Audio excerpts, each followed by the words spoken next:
ഞാൻ ഉത്തമൻ്റെ അമ്മാവൻ്റെ മകനാ. ഇവന് നേരെ ഇങ്ങനെ കയർക്കുന്നത് നോക്കി നിൽക്കാനേ എന്നെ കൊണ്ട് പറ്റില്ല. നിങ്ങൾ തമ്മിലുള്ള പ്രശ്നത്തിൽ ഇടപെടരുത് എന്ന് നീ പറഞ്ഞാൽ പോരാ, അത് അവൻ പറയട്ടെ, അപ്പം ഞാൻ പൊക്കോളാം. അയാൾ യാദവിന് നേരെ കൈ ചൂണ്ടിക്കൊണ്ട് സംസാരിച്ചു. നമ്മൾ തമ്മിലുള്ള പ്രശ്നം നമ്മൾ തന്നെ തീർത്തോളാമെന്ന് പറയുത്തമ. ഉത്തമനെ നോക്കി ദേഷ്യത്തോടെ നോക്കി യാദവ് പറഞ്ഞതും അയാൾ നിസ്സഹായതയോടെ അവനെ നോക്കി. നിങ്ങൾ പൊക്കോളൂ, ഇത് ഞാൻ നോക്കിക്കോളാം. ഉത്തമൻ തല താഴ്ത്തിക്കൊണ്ട് പറഞ്ഞു. അത് കേട്ടതും അവനൊന്ന് ചിരിച്ചു. എല്ലാവരും പറഞ്ഞത് കേട്ടല്ലോ, ഇത് ഞങ്ങൾ തമ്മിൽ തീർത്തോളാമെന്ന്. കൂടി നിൽക്കുന്നവരെ നോക്കി ഗൗരവത്തിൽ അവൻ പറഞ്ഞു. എല്ലാവരും ഉത്തമനെ അത്ഭുതത്തോടെ നോക്കുന്നുണ്ട്.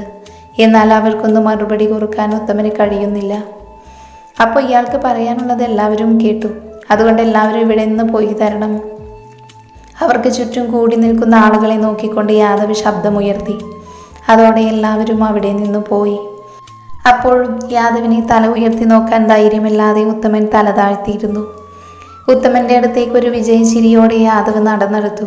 തല താഴ്ത്തിയിരിക്കുന്ന അയാളെ നോക്കിക്കൊണ്ട് അവൻ ക്രൂരമായി ചിരിച്ചു. അപ്പം എല്ലാം പറഞ്ഞതുപോലെ ഇനി ചടങ്ങിലേക്ക് കടക്കാം. ഒരു പുച്ഛത്തോടെ പറഞ്ഞുകൊണ്ട് അവൻ ആമിയെ ഒന്ന് നോക്കി. അവൻ്റെ കണ്ണുകൾ ക്രൂരമായി തിളങ്ങി. എന്നാൽ ആ കാഴ്ച കാണി ഉത്തമനൊന്ന് ഭയന്നുപോയി. അയാളുടെ മനസ്സ് നിറയെ ആമിയെക്കുറിച്ചുള്ള ഭയമായിരുന്നു. അയാൾ യാദവിന് മുന്നിലേക്ക് വന്നു നിന്നു. വേണ്ട, നിങ്ങൾക്ക് എന്നോടല്ലേ പക, എന്നെന്ത് വേണമെങ്കിലും ചെയ്തോളൂ, എൻ്റെ മകളുടെ ഭാവി തകർക്കരുത്. നിസ്സഹായതയോടെ ഉത്തമൻ യാദവിന് മുൻപിൽ കൈകൂപ്പി. എന്നാൽ ഒരു പുച്ഛച്ചിരിയായിരുന്നു അതിനവൻ്റെ മറുപടി. ഈ വയസ്സുകാലത്ത് നിങ്ങളോട് എനിക്ക് എന്ത് പകരം വീട്ടാനാ? എൻ്റെ കണക്ക് തീർക്കാനുള്ളത് ഇവളോടാണ്. ആമിയെ നോക്കി ഒരു കൗശലക്കാരൻ്റെ ചിരിയോട് അവൻ പറഞ്ഞു. എൻ്റെ കുടുംബം തകർത്ത് നിങ്ങൾ കെട്ടിപ്പടുത്തതല്ലേ നിങ്ങളുടെ കുടുംബം, നിങ്ങളുടെ ഏക പ്രതീക്ഷയല്ലേ ഈ നിൽക്കുന്ന നിങ്ങളുടെ ഒരേ ഒരു മകൾ. അവളുടെ സന്തോഷമല്ലേ നിങ്ങളുടെ സന്തോഷം. അത് എനിക്കില്ലാതെയാക്കണം. അവളുടെ ഭാവി തകർന്നതോർത്ത് നിങ്ങൾ ജീവിതകാലം മുഴുവൻ നരകിക്കണം. അതിനവളുടെ ജീവിതം നിങ്ങളുടെ മുന്നിൽ തന്നെ നരകിക്കണം. ഈ ജീവിതകാലം മുഴുവൻ അവളുടെ ജീവിതത്തിൽ ഇനി നിറങ്ങൾ ഉണ്ടാവില്ല. കാളിയാർ മഠത്തിൻ്റെ അടുക്കളയിൽ ഉരുകി തീരാനുള്ളതാണ് ഇവളുടെ ജീവിതം. അവൻ്റെ ഓരോ വാക്കുകളും തീച്ചൂള പോലെ ഉത്തമൻ്റെ കാതിലേക്ക് തുളച്ചു കയറി. എന്നാൽ തങ്ങൾക്ക് ചുറ്റും എന്താണ് സംഭവിക്കുന്നത് എന്ന് പോലും മനസ്സിലാകാതെ പതറി നിൽക്കുകയായിരുന്നു താരയും ആമിയും. തന്നെ നോക്കിക്കൊണ്ട് പകയോടെ പറയുന്ന യാദവിനെ ആമി പകപ്പോടെ നോക്കി. ഇന്നോളം തനിക്ക് കണ്ടുപോലും പരിചയമില്ലാത്ത ഒരാൾ എന്തിന് തന്നോടും തൻ്റെ കുടുംബത്തോടും ഇത്ര പക കൊണ്ട് നടക്കുന്നു? പകയേറിയുന്ന അവൻ്റെ കണ്ണുകൾ കണ്ടതും അവളുടെ കണ്ണുകൾ നിറഞ്ഞു. ഗൗരവത്തോടെ ദേഷ്യത്തോടെ അവനത് പറഞ്ഞതും നിസ്സഹായതയോടെ അച്ഛൻ തല ഉയർത്തി നോക്കി. അയാളുടെ നിറഞ്ഞു നിൽക്കുന്ന കണ്ണുകൾ കണ്ടതും അവൻ പുച്ഛത്തിലൊന്ന് ചിരിച്ചു. സത്യത്തിൽ അവിടെ എന്താണ് നടക്കുന്നത് എന്ന് ആമിക്ക് മനസ്സിലാകുന്നുണ്ടായിരുന്നില്ല. ഒന്ന് മാത്രം അറിയാം, അച്ഛനൊരു പിഴവ് സംഭവിച്ചു. അതിൻ്റെ ബാക്കിയാണ് എല്ലാം. അവൾ നിലത്ത് തകർന്നിരിക്കുന്ന തൻ്റെ അച്ഛനെയും അച്ഛനോട് പകയോട് സംസാരിക്കുന്ന അപരിചിതനെയും മാറി മാറി നോക്കി. ഇനിയും ഒന്നും മിണ്ടാതെ നിൽക്കുന്നതിൽ അർത്ഥമില്ല എന്ന് തോന്നിയതും അവൾ ധൈര്യത്തോടെ യാദവിന് മുൻപിലേക്ക് വന്നു നിന്നു. നിങ്ങൾ ആരാണ്? നിങ്ങൾക്ക് എന്താ വേണ്ടത്? എന്തിനു വേണ്ടിയാണ് എൻ്റെ അച്ഛനെങ്ങനെ ബുദ്ധിമുട്ടിപ്പിക്കുന്നത്? യാദവിനടുത്ത് ചെന്നുകൊണ്ട് ആമി ചോദിച്ചു. എന്നാൽ ഉടനെ തന്നെ അവൾക്ക് നേരെയും അവൻ ശബ്ദമുയർത്തി കഴിഞ്ഞിരുന്നു. ഞാൻ ആരാണെന്ന് നിനക്കറിയില്ലെങ്കിൽ നിന്റെ തന്തയോട് ചോദിക്ക്, അയാൾ പറഞ്ഞു തരും. ഒരുതരം പുച്ഛത്തോടെയും അവളോടുള്ള അടങ്ങാത്ത വെറുപ്പോടെയും യാദവ് സംസാരിച്ചു. എന്തിനു വേണ്ടിയാണ് ഞങ്ങളിങ്ങനെ ഉപദ്രവിക്കുന്നത്? എൻ്റെ അച്ഛനൊരു തെറ്റു ചെയ്തിട്ടുണ്ടാവില്ല. നിങ്ങൾക്ക് ആള് മാറിയതായിരിക്കും. എൻ്റെ അച്ഛനൊരു ഉറുമ്പിനെ പോലും നോവിക്കാൻ കഴിയില്ല. അവനെ നോക്കി നിറഞ്ഞ കണ്ണുകളോടെ ആമി പറഞ്ഞതും ആ പിതാവ് കുറ്റബോധത്തോടെ തൻ്റെ മകളുടെ മുഖത്തേക്ക് നോക്കി. അവളുടെ മുഖത്ത് കാണുന്ന ആത്മവിശ്വാസത്തിന് തന്നെ തകർക്കാനുള്ള കെൽപ്പുണ്ട് എന്ന് അയാൾക്ക് മനസ്സിലായി. എന്നാൽ അത് കേൾക്കെ അവൻ്റെ പുച്ഛത്തിലൊന്ന് ചിരിച്ചു. ഓ, അങ്ങനെയാണോ? എന്നാൽ നിന്റെ തന്തയോട് ചോദിക്ക്, കാളിയാർ മഠത്തിൽ മാധവമേനോനെ എന്തിനാണ് കള്ളക്കേസിൽ കുടുക്കിയതെന്ന്, അയാൾക്കെതിരെയുള്ള കള്ളസാക്ഷി പറഞ്ഞതെന്ന്, ചെയ്യാത്ത തെറ്റെൻ്റെ അച്ഛൻ്റെ മേൽ അടിച്ചേൽപ്പിച്ച് ജയിലിൽ അടച്ചതെന്ന്. സംസാരിക്കുന്ന നേരം മുഴുവൻ അവൻ്റെ മുഖം ദേഷ്യം കൊണ്ട് വിറക്കുകയായിരുന്നു. കണ്ണുകൾ ചുവന്ന് മുഖം വലിഞ്ഞു മുറുകി. കാലഭൈരവനെ പോലെ നിൽക്കുന്നവനെ കാണെ ഭയത്തിൽ അവൾ രണ്ടടി പുറകോട്ട് പോയി. ചോദിക്കടി എന്നലറിക്കൊണ്ട് അവൻ ആമയുടെ കൈ പിടിച്ച് ഉത്തമന് നേരെ അവളെ തള്ളിയിട്ടു. അമ്മേ നിലവിളിച്ചുകൊണ്ട് അവൾ ഉത്തമന് മേലേക്ക് വീണു. മോളെ, വേദനയോടെ നിലത്ത് കിടക്കുന്ന തൻ്റെ മകളെ അയാൾ എഴുന്നേൽപ്പിച്ചു നിർത്തി. അപ്പോഴേക്കും അവരുടെ അടുത്തേക്ക് താരയും എത്തിയിരുന്നു. ദയവ് ചെയ്തെൻ്റെ ഭർത്താവിനെയും മകളെയും ഒന്നും ചെയ്യരുത്. ഞങ്ങളോട് അല്പമെങ്കിലും ദയവ് കാണിക്കണം. അവർക്ക് നേരെ കാലുയർത്തിയ യാദവിന് നേരെ കൈകൂപ്പിക്കൊണ്ട് താര അപേക്ഷിച്ചു. ഒരു നിമിഷം ഉത്തമനെ കൊല്ലാനുള്ള കലിയോടെ മുന്നോട്ട് വന്ന യാദവ് അവിടെ നിന്നുപോയി. അവൻ്റെ മനസ്സിൽ ആ നിമിഷം അവൻ്റെ അമ്മയായിരുന്നു. ദേഷ്യത്തോടെ അവൻ തൻ്റെ കണ്ണുകൾ മുറുക്കെ അടച്ചു. എന്നിട്ട് തൻ്റെ ദേഷ്യം പരമാവധി നിയന്ത്രിച്ചു. എന്നിട്ട് അവരെ ദേഷ്യത്തോടെ തല ഉയർത്തി നോക്കി. ഇന്നൊരു ദിവസം സമയം ഞാൻ നിങ്ങൾക്ക് തരും. നാളെ കാലത്ത് ഇവൾ കാളിയാർ മഠത്തിൽ എത്തിയിരിക്കണം. അല്ലെങ്കിൽ ഞാൻ ഈ കുടുംബം മുഴുവൻ കൊത്തിച്ചു കളയും. അത്യധികം കോപത്തോടെയും വെറുപ്പോടെയും അവൾക്ക് നേരെ വിരൽ ചൂണ്ടി ഒരു താക്കീതോടെ പറഞ്ഞതിനു ശേഷം എല്ലാവരെയും ഒന്ന് ദേഷ്യത്തോടെ നോക്കിയതിനു ശേഷം അവൻ തൻ്റെ കാറിനകത്തേക്ക് പോയി. പിന്നെ എന്തോ ഓർത്തതുപോലെ എല്ലാവരെയും ഒന്ന് തിരിഞ്ഞു നോക്കി പിന്നെയും സംസാരിച്ചു തുടങ്ങി. പിന്നെ ഒരു കാര്യം കൂടെ, എന്ന് നിങ്ങളുടെ മകൾ കാളിയാർ മഠത്തിൽ പടി ചവിട്ടുന്നുവോ അന്ന് മുതൽ അവൾ എൻ്റെ അടിമയായിരിക്കും. അവളെ കാണാനോ സംസാരിക്കാനോ ആരെങ്കിലും ശ്രമിച്ചാൽ പിന്നെ അവളുടെ ശവം പോലും നിങ്ങൾക്ക് കാണാൻ കഴിയില്ല. അവനെ നോക്കിയൊരു താക്കീതോടെ പറഞ്ഞതിനു ശേഷം അവൻ തൻ്റെ കാറിൽ കയറി ആ ക്ഷേത്രം വിട്ടുപോയി.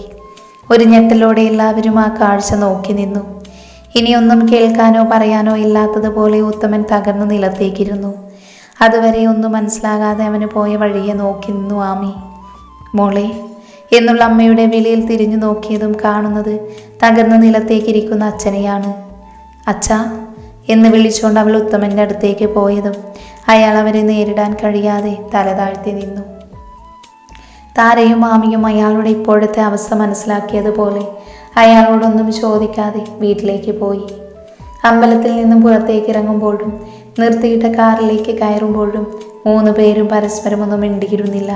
തകർന്നിരിക്കുന്ന ഭാര്യയും മകളെയും നോക്കാൻ കഴിയാതെ ഉത്തമൻ ആകെ തകർന്നിരിക്കുകയായിരുന്നു.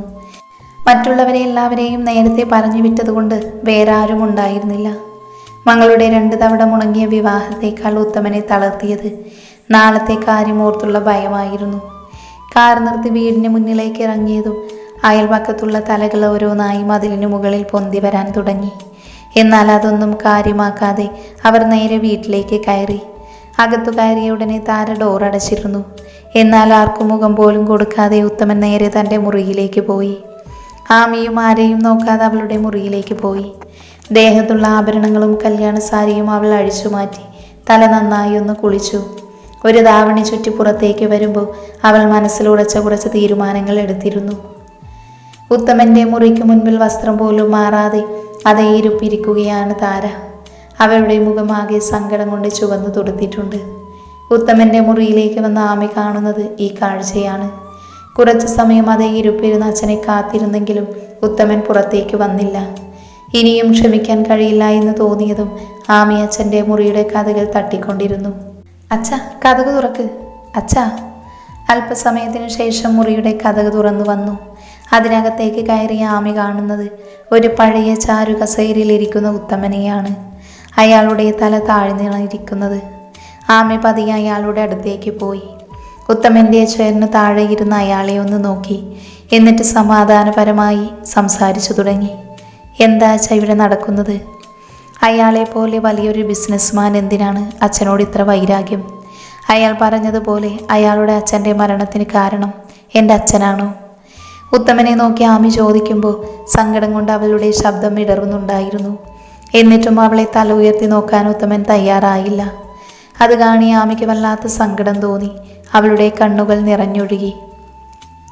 സത്യം എന്താണെന്ന് എനിക്കറിയണം അച്ഛ. അതറിയാതെ ഞാൻ ഇവിടെ നിന്ന് എഴുന്നേൽക്കില്ല. തന്നെ നോക്കി ഉറപ്പോടെ പറയുന്ന ആമിയെ അയാൾ നിസ്സഹായതയോടെ നോക്കി നിന്നു. അപ്പോഴേക്കും താരയും അവിടേക്ക് വന്നിരുന്നു. നിങ്ങളുടെ മനസ്സിലുള്ള ദുഃഖം എന്താണെങ്കിലും അത് ഞങ്ങളോട് പറ. എന്ത് പ്രശ്നമുണ്ടെങ്കിലും ഞാനും മോളും മുത്തമേട്ടൻ്റെ കൂടെ തന്നെ നിൽക്കും. ഇന്ന് വന്ന ആൾക്ക് എന്തോ തെറ്റിദ്ധാരണയാണെന്ന് ഞങ്ങൾക്ക് ഉറപ്പാണ്. അത് എന്ത് തന്നെയാണെങ്കിലും അത് നമുക്ക് തിരുത്താം. ഞാനും നമ്മുടെ മോളുമില്ലേ നിങ്ങളുടെ കൂടെ.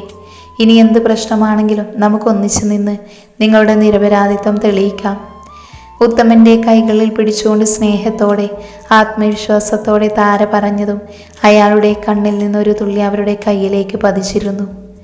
ഇല്ല താരെ, അവൻ പറഞ്ഞതെല്ലാം 100% സത്യമായ കാര്യങ്ങളാണ്. ഞാൻ കാരണമാണ് അവൻ്റെ അച്ഛൻ ജയിലിൽ കിടന്ന് നരകിച്ചു മരിച്ചത്. എൻ്റെ ചതിയിലൂടെയാണ് നിരപരാധിയായ അദ്ദേഹം നാണക്കേട് കൊണ്ട് ജീവൻ വെടിഞ്ഞത്. ഒരിക്കലും ഉത്തമനിൽ നിന്ന് ഇങ്ങനെ ഒരു മറുപടി ആയിരുന്നില്ല താരയും ആമിയും പ്രതീക്ഷിച്ചത്. അവരറിയുന്ന ഉത്തമൻ ഒരു സാധുവാണ്, ഒരു ഉറുമ്പിനെ പോലും നോവിക്കാൻ അറിയാത്തവൻ. അയാൾക്കൊരിക്കലും ഒരു ചതി ആരോടും ചെയ്യാൻ സാധിക്കില്ല. അച്ഛൻ എന്തൊക്കെയാ പറയുന്നതെന്ന് എനിക്കൊന്നും അറിയില്ല.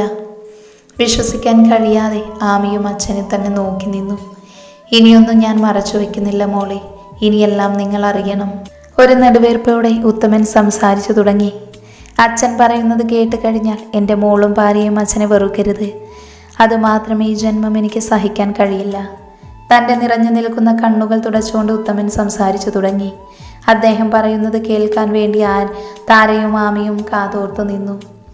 എൻ്റെ അച്ഛനും അമ്മയ്ക്കും ഞാനും എൻ്റെ സഹോദരിയും അടക്കം 2 മക്കളാണ്. അച്ഛൻ്റെ കയ്യിൽ പാരമ്പര്യമായി കൈമാറി വന്ന ആവശ്യത്തിന് സ്വത്തുക്കൾ ഉണ്ടായിരുന്നു. അതുകൊണ്ട് തന്നെ കഷ്ടപ്പാടും ബുദ്ധിമുട്ടും അറിയാതെയാണ് അച്ഛൻ ഞങ്ങളെ 2 പേരെയും വളർത്തിയത്. സ്വാഭാവികമായും അതുകൊണ്ട് തന്നെ കുട്ടിക്കാലം മുതലേ ഞങ്ങൾ 2 പേരും പണത്തിൻ്റെ പേരിൽ അഹങ്കാരികളും തന്നിഷ്ടക്കാരിയുമായിരുന്നു. കൂടാതെ പണത്തിനോട് നല്ല ആർത്തിയും.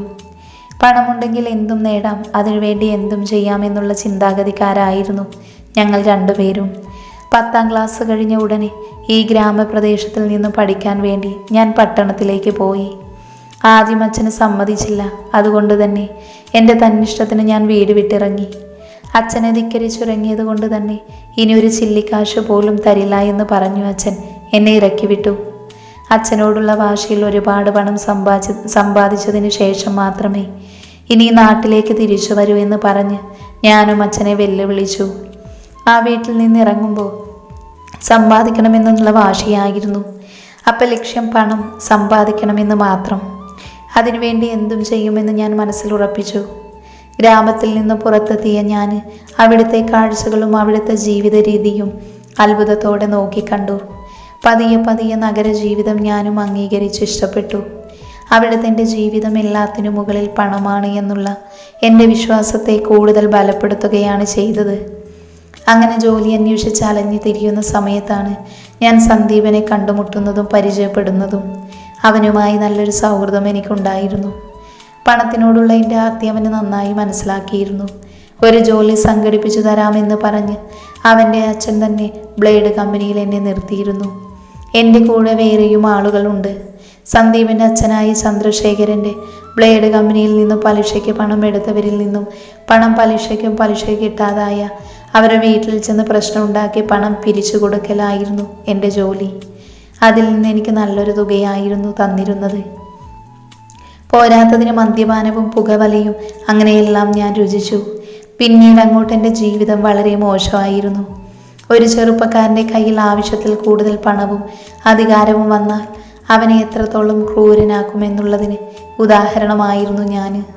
അയാളുടെ സ്വാധീനവും പണവും എനിക്ക് ലഹരിയായി. ആദ്യം തല്ലിൽ തുടങ്ങിയ ഞാൻ കുത്തുകേസിൽ വരെ എത്തി. പക്ഷേ പോലീസോ കോടതിയോ എന്നെ ഒന്നും ചെയ്തില്ല. സന്ദീപൻ്റെ അച്ഛൻ ചന്ദ്രശേഖരൻ അയാളുടെ പണവും സ്വാധീനവും ഉപയോഗിച്ച് എന്നെ രക്ഷിച്ചു. അയാളുടെ പണത്തിലും സ്വാധീനത്തിലും ഞാനും ഒരുപാട് അഹങ്കരിച്ചു. അവരുടെ ഒരു വാടക ഗുണ്ട അതായിരുന്നു ഞാൻ. എൻ്റെ ജോലി ഗുണ്ടായിസവും. അവൻ എന്നെ മുതലെടുക്കുകയായിരുന്നു. എന്നാൽ അതൊന്നും തിരിച്ചറിയാൻ എനിക്ക് കഴിഞ്ഞില്ല. അങ്ങനെ ഒരു ദിവസം സന്ദീപ് എൻ്റെ അടുക്കലേക്ക് ഒരു വലിയ ഓഫറുമായി വന്നു. അവൻ പറയുന്നത് പോലെ ചെയ്താൽ 10 ലക്ഷം രൂപ എനിക്ക് തരാമെന്ന് ഉറപ്പ് പറഞ്ഞു. അന്നത്തെ കാലത്ത് 10 ലക്ഷം രൂപ എന്ന് പറഞ്ഞാൽ എന്നെ പോലെ ഒരാൾക്ക് സ്വപ്നം പോലും കാണാൻ കഴിയാത്ത തുകയായിരുന്നു. അവൻ എന്നോട് ആവശ്യപ്പെട്ടത് വളരെ ചെറിയൊരു കാര്യവും, കാളിയാർ മഠത്തിലെ മാധവമേനോൻ്റെ ഡ്രൈവറായി ജോലി ചെയ്യുക. എന്നിട്ട് അയാളെക്കുറിച്ചുള്ള എല്ലാ വിവരങ്ങളും അവർക്ക് ചോർത്തി കൊടുക്കുക. അതും വെറും 3 മാസത്തേക്ക് മാത്രം. അത്രയും വലിയൊരു ഓഫർ സന്ദീപ് എനിക്ക് മുൻപിൽ വെച്ചതും പിന്നെ മുന്നും പിന്നും ചിന്തിക്കാനുണ്ടായിരുന്നില്ല എനിക്ക്. അതിന് ഞാൻ സമ്മതിച്ചു. അവിടെ ഇപ്പോൾ ഒരു ഡ്രൈവറുടെ ഒഴിവുണ്ടെന്ന് പെട്ടെന്ന് പോയാൽ ജോലി കിട്ടുമെന്നും സന്ദീപ് എന്നോട് പറഞ്ഞു. അടുത്ത ദിവസം തന്നെ കാളിയാർ മഠത്തിലേക്ക് പോയി. പോകുന്ന വഴിയെല്ലാം മാധവമേനോനെ കുറിച്ച് അന്വേഷിച്ചു. പാവപ്പെട്ടവൻ്റെ ദൈവമെന്ന് മാത്രമേ എല്ലാവർക്കും മറുപടി പറയാനുണ്ടായിരുന്നുള്ളൂ. കാളിയാർ മഠത്തിൽ മാധവ മേനോൻ നടത്തിക്കൊണ്ടുവരുന്ന ആശുപത്രിയിൽ സൗജന്യ ചികിത്സയായിരുന്നു പാവങ്ങൾക്ക്. കൂടാതെ അനാഥാലയം, വൃദ്ധമന്ദിരം, അങ്ങനെ പല സ്ഥാപനങ്ങളും അദ്ദേഹം നടത്തിക്കൊണ്ടിരുന്നു. കാളിയാർ മഠത്തിൽ മാധവ മേനോന്റെ അച്ഛൻ രവിവർമ്മ അദ്ദേഹം തുടങ്ങി വെച്ച ബിസിനസ്സുകൾ നോക്കി നടത്തുന്നത് മാധവ മേനോനും അദ്ദേഹത്തിൻ്റെ സഹോദരങ്ങളുമായിരുന്നു. അവരുടെ സമ്പത്തിൻ്റെ ലാഭത്തിൽ തന്നെ നല്ലൊരു പങ്ക് ചാരിറ്റിക്ക് വേണ്ടിയായിരുന്നു അവർ ചിലവഴിച്ചിരുന്നത്. അതുകൊണ്ട് തന്നെ ആ നാട്ടിലുള്ള ഓരോരുത്തർക്കും മാധവ മേനോൻ എന്ന് പറഞ്ഞാൽ ദൈവത്തിന് സമം തന്നെയായിരുന്നു. കാളിയാർ മഠത്തിൽ പോയി സഹായം ചോദിക്കുന്നവരെ ആരെയും വെറും കൈയോടെ തിരിച്ചയച്ച ശീലമില്ല. അത് മനസ്സിലാക്കിയത് കൊണ്ട് തന്നെയാണ് ഒരു ജോലി തരണമെന്ന് ആവശ്യപ്പെട്ടത്. മുൻപരിചയം പോലും ഇല്ലാത്തതിൻ്റെ ആവശ്യം കേട്ടതും അദ്ദേഹം ചിരിച്ചുകൊണ്ട് എനിക്ക് ആ വീട്ടിൽ തന്നെ ഒരു ജോലി തന്നു. അദ്ദേഹത്തിൻ്റെ ഡ്രൈവറാകാൻ എനിക്കൊരുപാട് പ്രയാസപ്പെടേണ്ടി വന്നില്ല. അവിടെ നേരത്തെ നിന്നിരുന്ന ഡ്രൈവർ ഹാർട്ട് അറ്റാക്ക് വന്ന് മരിച്ചതുകൊണ്ട് ആ ജോലി ഒഴിവായിരുന്നു. അദ്ദേഹത്തിൻ്റെ കാറിൻ്റെ താക്കോൽ എന്നെ ഏൽപ്പിക്കുമ്പോൾ ആ മനസ്സിൽ എനിക്കൊരു ഇടവും നൽകിയിട്ടുണ്ടായിരുന്നു.